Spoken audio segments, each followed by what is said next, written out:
The pressure is mounting to shut down gyms and restaurants. While some health officials have pointed at gyms for being part of the problem, others like Revolution Fitness here in North Haven say that they're part of the solution and that they have had 0 COVID cases since reopening. We recently eclipsed the 10,000 check-in mark with 0 COVID cases. 11,000 members have come in and out of the doors and racks at the Revolution Fitness clubs in North Haven since the reopening.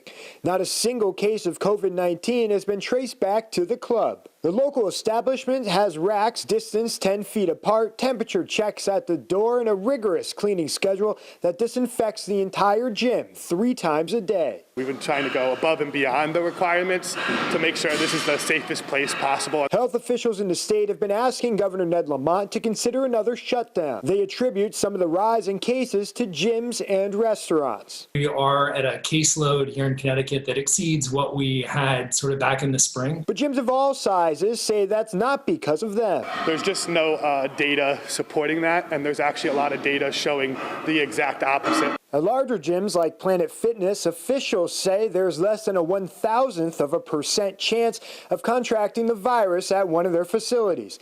Instead, they say gyms play an important role in keeping the community healthy. People's mental and physical health has been significantly impacted throughout lockdowns, and we provide a safe place for people to improve their physical well-being. Planet Fitness says they will make it through another shutdown, but for locally owned gyms like the Revolution, another shutdown would have them racking their weights for good. Able to scrape by the first one, but a second one would probably leave us in a position having to really consider closing our doors for good. Gyms of all sizes say that they're watching the news every day to see what may happen next. But at this moment, the governor has made no final decisions.